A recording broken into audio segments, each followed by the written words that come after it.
चिंचवडच्या भाजपच्या विद्यमान आमदार अश्विनी जगताप या तुतारी फुंकतील आणि याच अनुषंगाने भाजपला मोठा धक्का बसेल अशी एक चर्चा सध्या शहरात रंगलेली आहे आणि याच अनुषंगाने आपण थेट अश्विनी जगताप यांच्याशी बोलणार आहोत. ताई, नेमकं तथ्य काय आहे? तुम्ही खरंच शरद पवारांची भेट घेतली आहे आणि खरंच तुम्ही तुतारी फुंकणार आहात? नाही, हे सगळं खोटं आहे. हे कुणीतरी वावटळ उठवलेलं आहे आणि त्याला सगळेजण बाकीचे विरोधक खतपाणी घालत आहेत. खरं तर लोकनेते लक्ष्मण पांडुरंग जगताप हे स्वतः आजारी असताना, दीर्घकाल आजारी असताना सुद्धा ते 2 वेळा मतदानाला गेले. अगदी कार्डियाक ॲम्ब्युलन्समधून जाऊन त्यांनी ऑक्सिजन लावून त्यांनी ज्या पक्षाची निष्ठा राखलेली आहे, खरं तर ती निष्ठा आम्ही कुणीच मोडणारी नाही आहे. कारण साहेबांनी एक आदर्श घालून दिला की पहिलं राष्ट्र, नंतर पक्ष आणि नंतर मी स्वतः. त्यामुळं मी असंच करणार आहे की पहिलं राष्ट्र, नंतर पक्षाला मी हे देणार. कारण पक्षाला हे देईन म्हणेन कारण की पक्षाने मला साहेब गेले तेव्हा माझ्यावरती पूर्णपणे विश्वास ठेवून मला जे तिकीट दिलं आणि त्या बळावरती मी प्रचंड बहुमतांनी निवडून आले.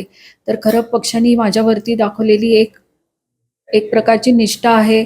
साहेबांना एक काहीतरी हे श्रद्धांजली म्हणून त्यांनी मला निवडून आणलं. खरं तर साहेब आणि देवेंद्रजी हे खरं जवळचे मित्र होते आणि साहेब नेहमी, देवेंद्रजी आल्यानंतर नेहमी साहेब आमच्या घरी यायचे वगैरे. त्यामुळं पक्ष सोडून जाणं हे डोक्यात बिलकुल नाही आहे.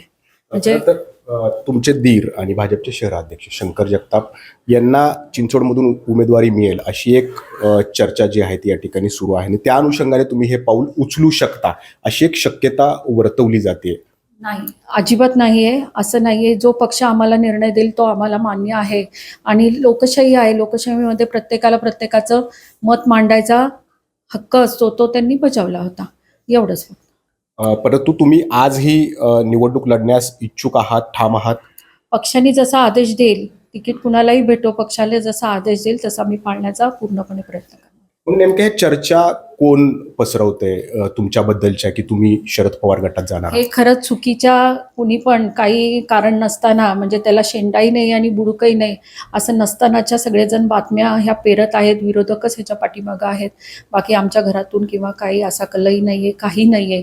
आणि हे नसताना उगाच आपला हा हवेचा बुडबुडा, आता पाण्याचा बुडबुडा हा आलेला आहे.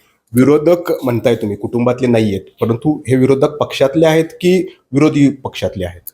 साहजिकच आता ज्यांना सगळ्यांनी माहीतच आहे की ह्या पक्षातला आहे का हा पक्षाबाहेरचं काम करतोय, हे खरं सगळ्यांना माहीत आहे. पण हे जे षडयंत्र जे रचलं जातंय ते कुणीतरी विरोधकच करत आहे. पक्षातूनच जगताप कुटुंबियावरती असा हल्ला होतोय? नाही, अजिबात नाहीये. पक्षाकडून काहीही असा हल्ला केला जात नाही. मधल्या काळात अशाही अफवा ज्या आहेत त्या पसरत होत्या की तुमचे आणि दीर शंकर जगताप यांचे वाद आहेत आणि ते वाद मिटलेत. याबद्दल नेमकं काय तुम्हाला म्हणायचं आहे? कारण अनेकदा तशा बातम्या ज्या आहेत त्या समोर आलेल्या होत्या. खरं तर वाद हा कधीच नव्हता. मी निवडणुकीला उभे राहिले तेव्हाही नव्हता आणि आत्ताही नाहीये. खरं तर वादाची काहीच नाही गरज आहे. कारण आमचं एकत्र कुटुंब आहे आणि एकत्र कुटुंबात आम्ही सगळेजण राहतो आणि भाऊंनी बांधून दिलेला जो पायंडा आहे त्याच पायंड्याने आम्ही सगळे चालतोय. तर त्याच्याबद्दल असा वाद वगैरे असं काहीच नाही. पहिलाही नव्हता आणि आत्ताही नाही. पक्षाने जर शंकर जगतापांना उमेदवारी देण्याचा निर्णय घेतला तर तुमची भूमिका काय? नक्की मी त्यांचा प्रचार करीन आणि नक्कीच त्यांना निवडून येण्यासाठी प्रयत्न करेन.